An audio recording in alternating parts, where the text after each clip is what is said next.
Hello and welcome to the podcast. I'd like to apologize in advance because today's episode is going to be a very noisy episode because it's a Sunday evening, the kids are at catechism classes, and as usual, there's going to be lots of noise in the background.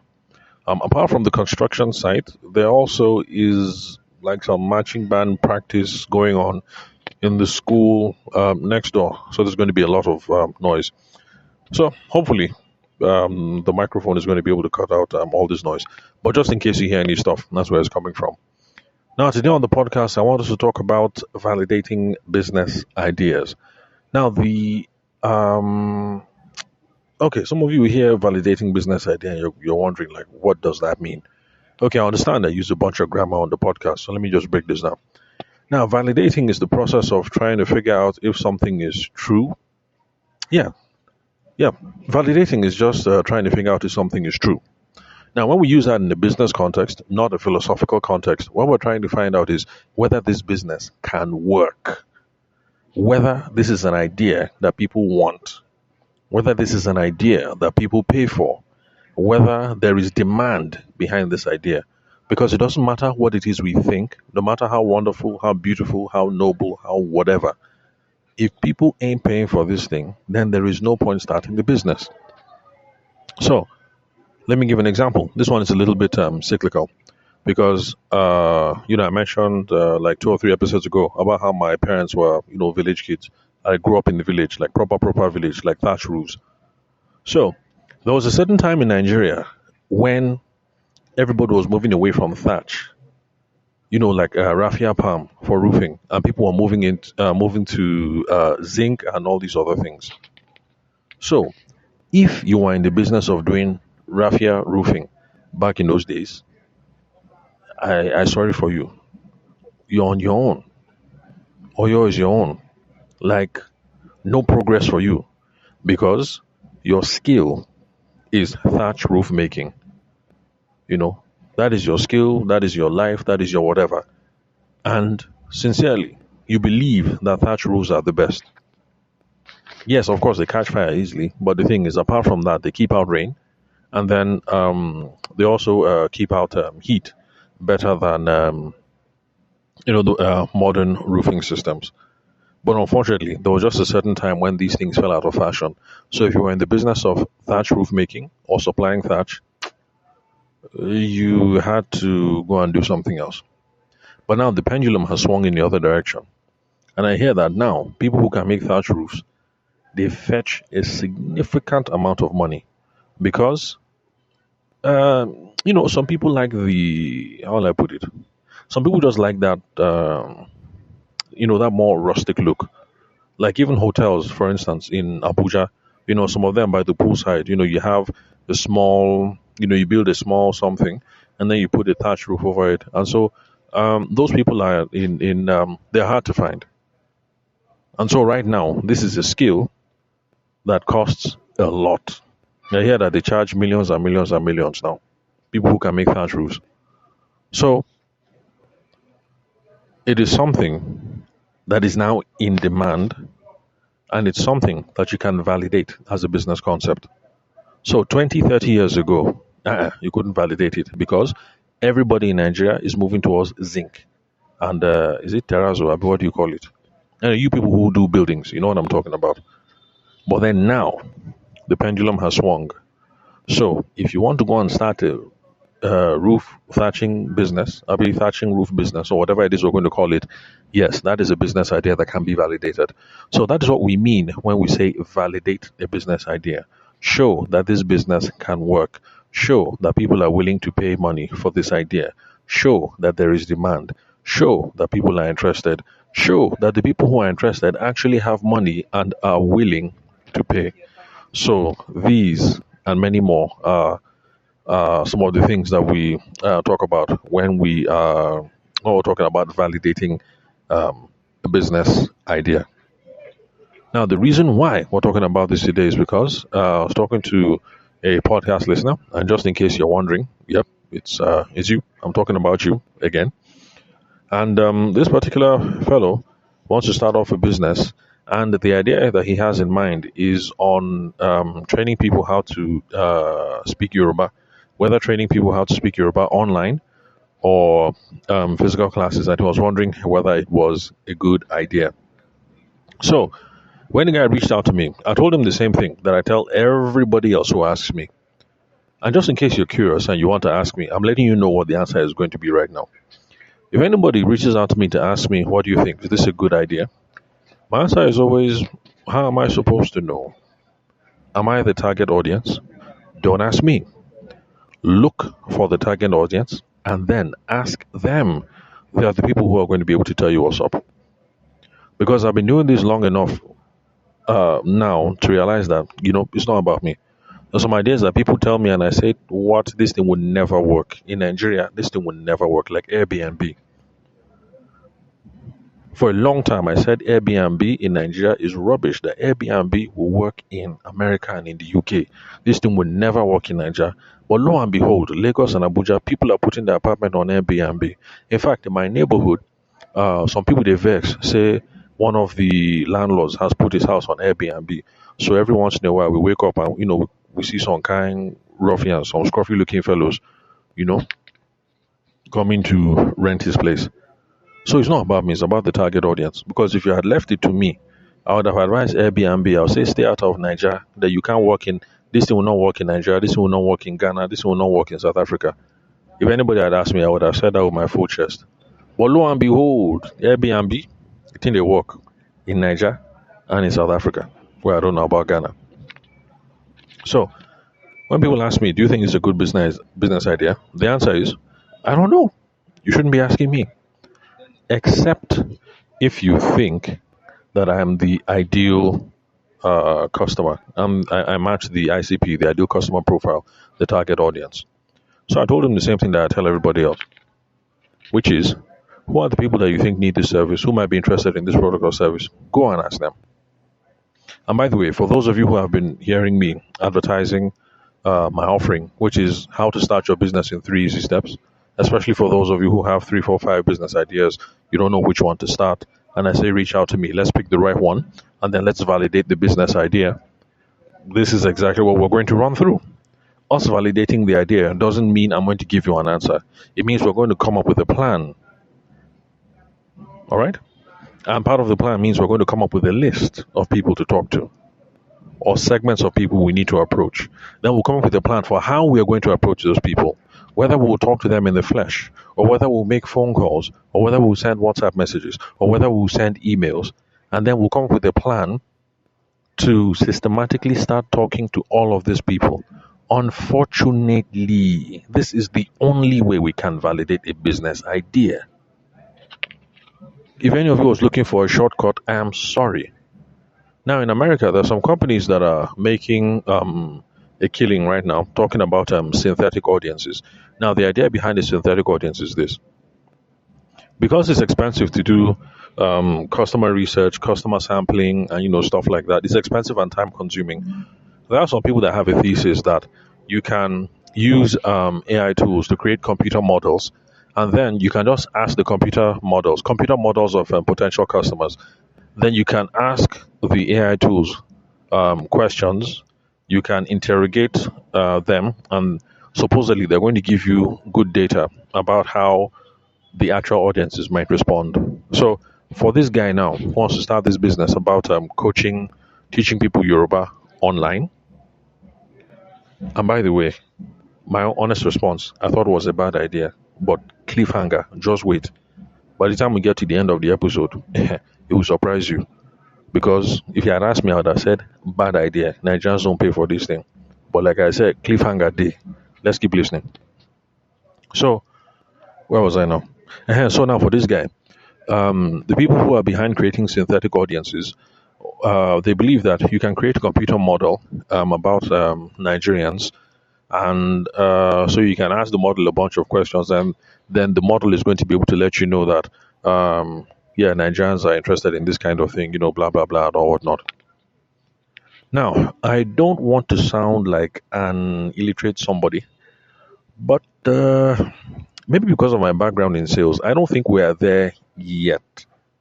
Where, how do I put it?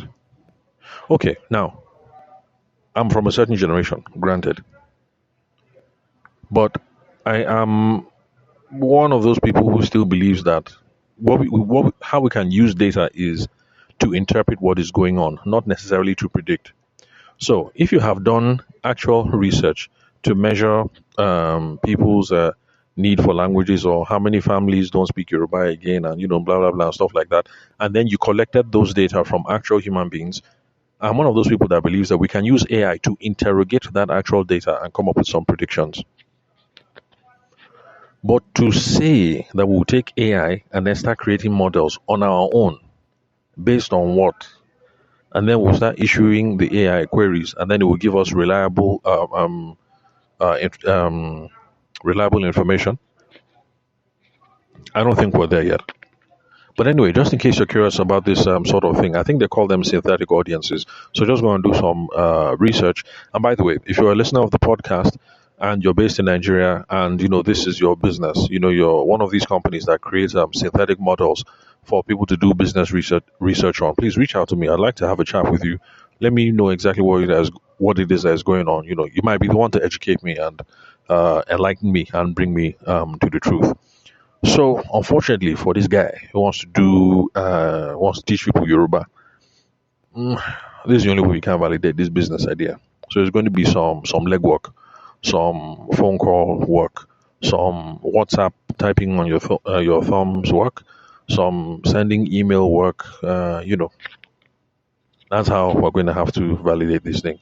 But basically, the main thing I want to pass across to those of you listening to the podcast today is this: if you think something might be a good business idea, honestly speaking, the way to find out is not to go and ask an online mentor or an online influencer or whatever it is that you people categorize us as. By the way, I don't like any of those labels. I am not an influencer because influencers are people who actually move market. That's the reason why Taylor Swift is an influencer because that babe will wake up today and wear t-shirt. Before you know it, t-shirt don't sell out as you can't find it again because Taylor Swift, she wore t-shirt. That's an influencer. Then Kim Kardashian, that's an influencer. If Kim Kardashian says, all of you go and buy this brazier, the brazier will finish inside the market. That's how you know influencers. So influencers are not just people who have an audience. All right. So yes, I have subscribers here, close to 3,500 on Spotify alone. I'm not sure about the other places yet because I can't verify. But the thing is, I don't move, I don't have the power to say, all of you go and do this, and then people will just rush. So I'm not an influencer. I have to state that because there's some people who reach out to me and who want to discuss influencer ideas. And unfortunately for me, I'm Catholic. I was raised Catholic. So you know how it is in the Catholic Church now. I'm duty bound to tell them that, look, you know what? Yeah, so you can see that I'm amassing small audience, but it's not as if I give the command, all 3,500 of them will go and buy from you. That is not like that. I'm not at that level yet. So I let most people know. So far, I don't think people appreciate the honesty. So sometimes I wonder, should I just be a Nigerian? And when somebody comes, I just keep quiet and then I just grab the money and then I learn. Then I'll let them learn from experience. But anyway, I don't want to tarnish my reputation. So don't go and ask an online mentor. Don't go and ask an influencer. Don't go and ask anybody. If you think this is a good idea, then put in the work. If you suspect this might be a good idea, put in the work to validate the business idea. And right now, validating the business idea means talking to the people who might have the need. If you don't know who the people are, then researching people who might have the need, researching people who might have the problem, and then coming up with a plan so you can start talking to them one by one. And when I say one by one, yes, I mean one by one. How many people do you have to talk to? I don't know. We take this on a case by case basis. But typically, if you can come up with a list of 10, 20 people, and not only do you talk to them, you're able to sell some stuff, it's a good sign. If you talk to 10 people and if you talk to 20 people, you sell 12, and the 12 of them you sold easily, okay, maybe that means there's room for traction. But then, let's say, for instance, you talk to 20 people, and out of the 20, you only sell 5, and even that 5 you sold was like pulling teeth. Okay, maybe it's a sign. So, there's no hard and fast, but sure, one on one.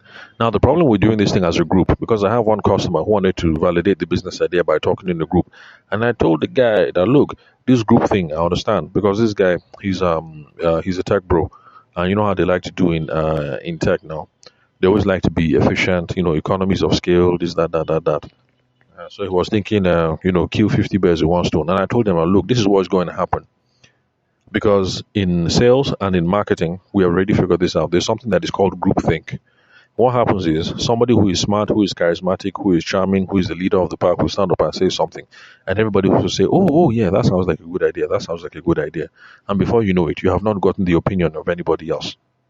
So this is why it is not a good idea at all. This group thing. So be talking to people one on one. Now he says he wants to do a group thing, so this is the compromise reached. I say, okay, no problem, we'll do group. But you know what? First of all, we'll chat up a list of some people. Shebi, you say you know 50 because he's coming up with an app and he knows 50 people who might need the app. I say, good. This initial group of 50, we go approach them one on one.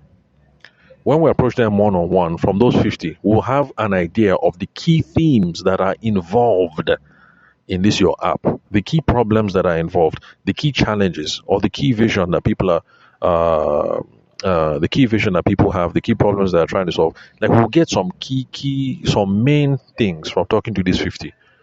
Then the key themes, the key messages, the key problems, the key whatever that we get, we can now take that and then use it to create what's this thing called questionnaire.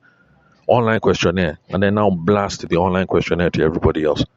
That would be a much more honest way of going about it than in the beginning trying to do this on a group level. So please, all of you who are thinking, what's it called? I can't remember the name. What do they call it again? Focus group. Customer focus group. Customer focus group. Stop this group thing. There is a reason why you should think it.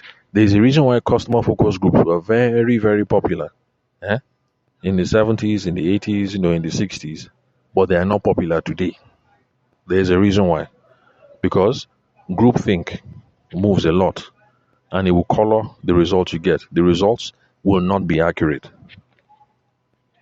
In fact, there's these people, can't remember the name of the company, but what they were trying to do was they were in the photography business.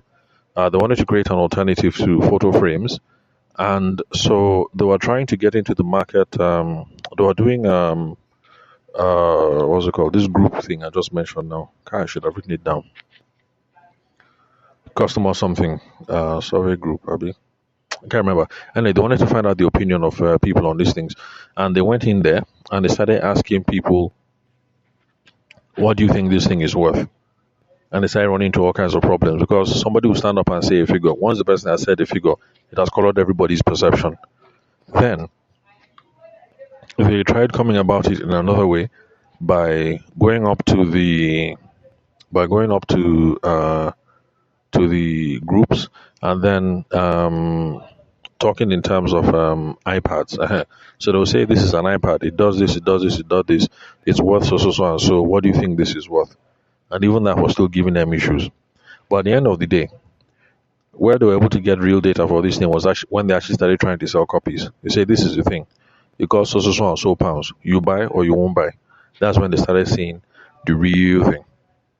And it's something that I've even faced before because I remember starting off in the beginning in wedding photography. Because even though my professional background was in law, later on when I returned to Nigeria, I became a wedding photographer, and it was something that I faced in the beginning when we were starting. I told you guys that we invested a lot of time into making sure that the website was right, and we looked expensive. We really looked expensive.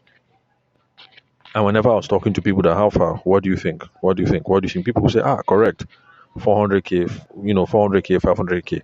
That's what people were telling me to my face. That correct, man. You look like 400k, you look like 500k. That's what people were telling me. But then, when they propose, they're getting ready to get married, and I'll go and meet them. So, boy, how far now? So remember now that time we spoke now. Say, what did we discuss? Like now 400 we say now. Now 400 we say. Person will say, you know what? There's this thing I'm doing. There's this thing I'm doing. I'm coming. I dey come. That I had to come. That's how I was not seeing that 400k, that 500k again. So when you're doing this thing as a group, you can get groupthink. And then when you're trying to ask people, would you pay for this? People, it's easy to say yes, I'll pay for this.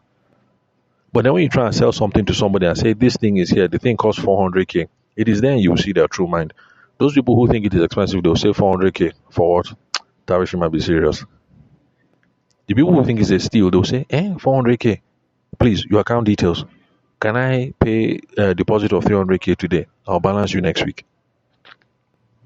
So to validate a business idea, the real test is not to go around asking people, what do you feel, what do you think, and asking people to vote in groups. Actually, is to go and try and sell something. Okay, 20 minutes. So let me see. Let me try and wrap up. Anyway, summary. Because I was curious, I didn't tell this guy that look, going to go and teach people Yoruba online is a bad idea. Because honestly, I was thinking people won't pay. Because let's face it, you know how Yoruba people now. Do Yoruba people pay money for anything? Except if it's on one bed. If it is, because Yoruba people can be. Anyway, let me not say too much. After all, I have Yoruba in-laws, so let me keep quiet. But I thought, look, terrible idea. This will never happen. If it was Igbo, I said, oh yes, I think Igbo people will pay for their children to learn how to speak Igbo online, provided you're giving them the right kind of Igbo. Because I think for Igbo, like Anambra Igbo is different from Imo Igbo, is different from Delta Igbo, is different from this Igbo, that Igbo. So I was thinking, okay, yeah, maybe there might be a market for the Igbo people. But Yoruba people, I said, never, this will never work. But I didn't tell this guy. So I say, let me just go online. Let me see what's happening. Let me do some research. Then this guy is based in Ibadan. So I said, okay, no problem. Let me just go and fool around. Then I started finding out some stuff that apparently people in diaspora and returnees, people that jackpot before and who are now coming back, apparently lots of them are not too happy. All these people coming from USA, UK, Canada. In fact, there's a phenomenon I saw online. They call it a cultural guilt. So people are beginning to feel cultural guilt that the children cannot speak their language. So it's looking as if to validate this idea, you'd have to go to high end private schools in Ibadan, like ISI, International School Ibadan. Let's see what else, Life Fort. That's the kind of schools where people who are returnees. This is the kind of school that they go into. So actually, we need to look for a way to find these parents and start having these conversations with them, whether they will pay for an immersion camp. Now I know that somebody tried this thing for Tiv language in Benue State. That's this is a camp, during holiday, everybody just come, so that through immersion you get the children to learn how to speak the language. And I hear that the program didn't work. So I don't know if it's that Tiv people are not willing to pay for their children to learn Tiv, or maybe the camp was not administered well, maybe it was not marketed well. I don't know. But sure, you can talk to yeah, we can, like, how do I put it, if you find jackpot parents, the parents who have the ones who jackpot before and they've come back, the returnees, it's possible. I didn't know that there's something called cultural guilt that is being studied on a I thought individually, one on one, some families here and there have these issues, but I didn't know that huge members of tribes in Niger are going through these sorts of things. Then, okay, I also found out that in Ibadan, where this guy stays, that because Ibadan is it's like a metropolitan hub. Sort of, I know some of you will laugh, but don't worry. Like, some of us when we hear Ibadan, some of you when you hear Ibadan, what you think of is rusted roofs and stuff like that. But Ibadan is actually more polished than that, oh, because I schooled in Ife. So when I had to pass through Ibadan, I was surprised. The first time I went through, was it GRA? I can't remember. I was like, I said, "Nah, Ibadan be this." Like, I was tripped. I was impressed. So Ibadan is not as a bush as it is. But don't tell my sister-in-law that I said that, because my sister-in-law is from Ibadan. So from today until the day the world ends, I'll continue to abuse her that she's a village girl. But I'll never admit to her that Ibadan try. As in Ibadan is actually is better than where we come from. As in they've seen development. So Because Ibadan is like a metropolitan center. You have people who come in from different parts of the country, whether the east, the north, south, banks, NGOs, civil service. So it might be possible that we can talk to maybe like HR managers.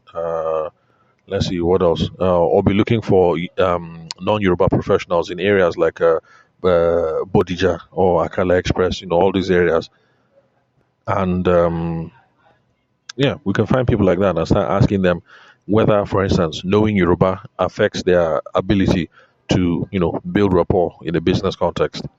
Stuff like that. You never know. You might be able to come up with some executive Yoruba, I don't know, Yoruba language for executives or something for busy execs. I don't know. Just fooling around, just me looking online. And then, let's see what else. Sorry, I have a small cold. What else? What else? What else? Okay, anyway, those are some of the ideas when I was just fooling around on the internet. But then this was the shocker. Because remember, I said that if the guy had asked me, I would have said Yoruba online never work. Yoruba physical class never work. Yoruba people will not pay. If the guy had asked me. And this is the reason why you should go and do your own research and validate. I found something that is called SuperProf. Superprof.ng. That is SUPER and then prof. PROF. Superprof.ng or something like that. Omo, you won't believe. This thing is it's an online platform where private tutors go to register themselves to sell different kinds of services. So on SuperProf, I saw people who are selling health and wellness, who are selling fitness, people who are selling mathematics, physics, like go and pay them 5,000 naira an hour and they'll teach you maths, they'll teach you physics, they'll help you pass jam, stuff like that. I had no idea that this thing exists and this thing is gaining steam. I think it's rising and rising. So, yeah, it's possible that you can talk to tutors on SuperProf and then find out what's up, whether this is a market.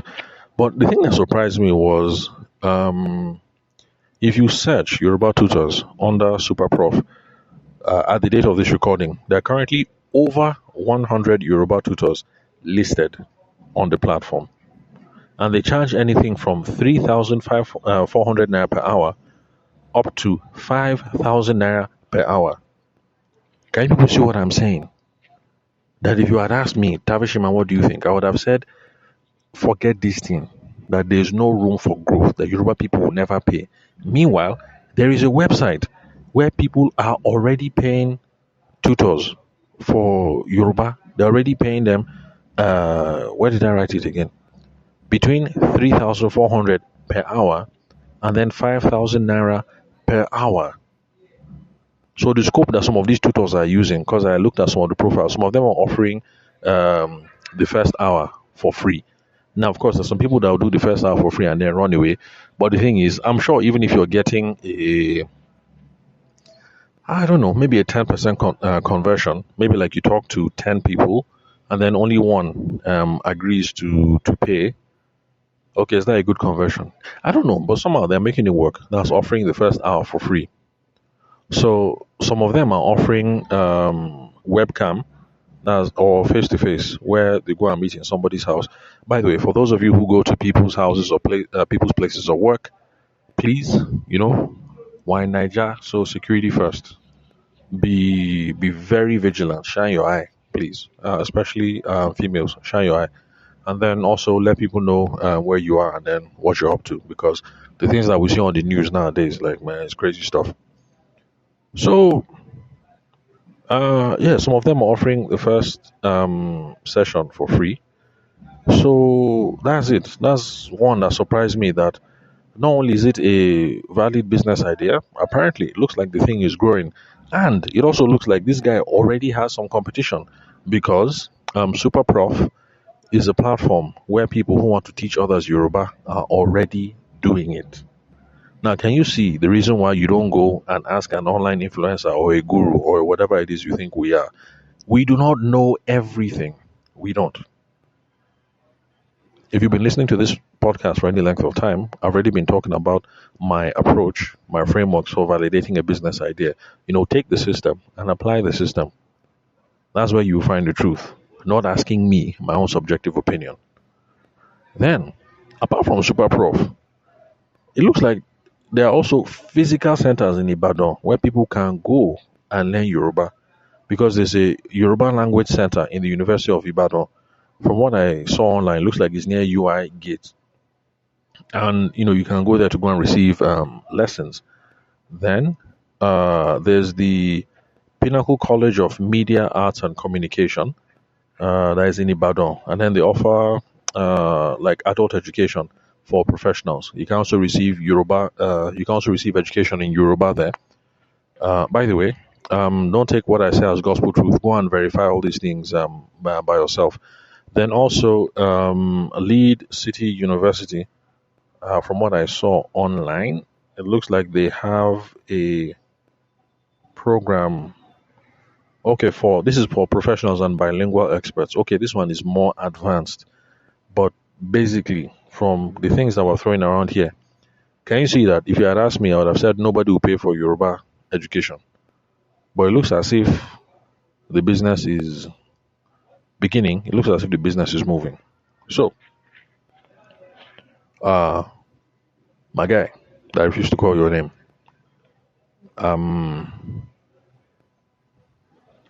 Anyway, I hope this has been useful for you in particular. You that wants to start this idea for teaching people Yoruba. And you can see why I said you should try and validate this concept on your own. And you can see how sometimes doing simple searches on Google can open up your eyes to the fact whether this idea is doable, whether people are doing it, or maybe if people have done it before and the thing failed. It would be nice to do that research online and then see whether people have done this before and whether they failed, or maybe even why they failed, so that you know how you do your own different. So yeah, so I think that's it. That's it. Then I also did some kung fu on ChatGPT. And after, sorry, not ChatGPT, Google Gemini. So when Google Gemini analyzed the whole thing, Gemini's recommendation was that the people on Super Prof, what they teach is they teach Yoruba, but they teach it in an academic sense. And I understand now because like for my own language, TIV language, academic TIV and then street TIV are not the same. Academic TIV is more formal. I don't speak TIV, so don't ask me to speak for you.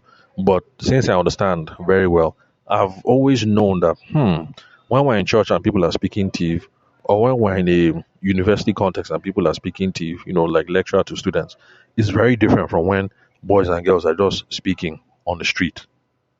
So there's some languages like I think even Arabic has that dichotomy.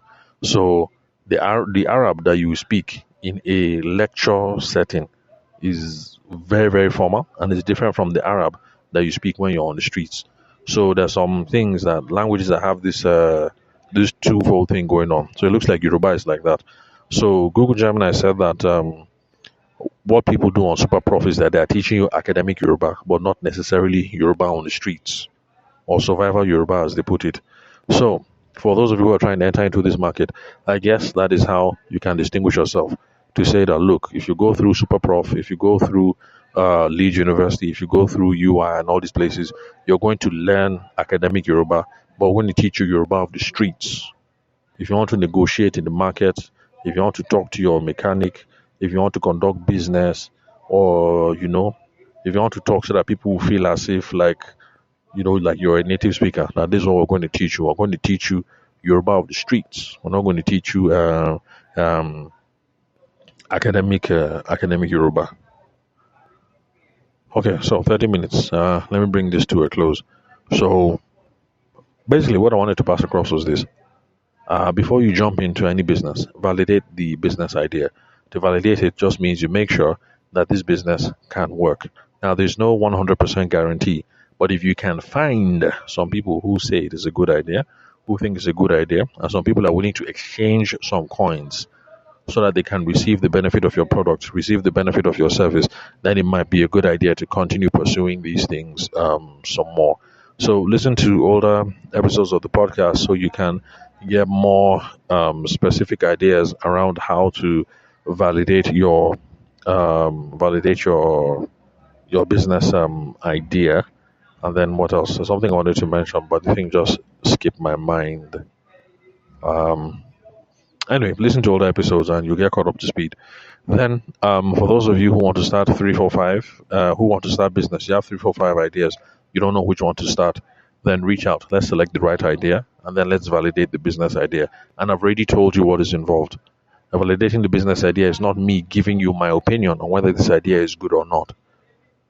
Validating the business idea means we're going to come up with a plan and you are going to talk to people, not me. Not me. Once in a while, I call on behalf of my customers when they start telling me some things and I want to check.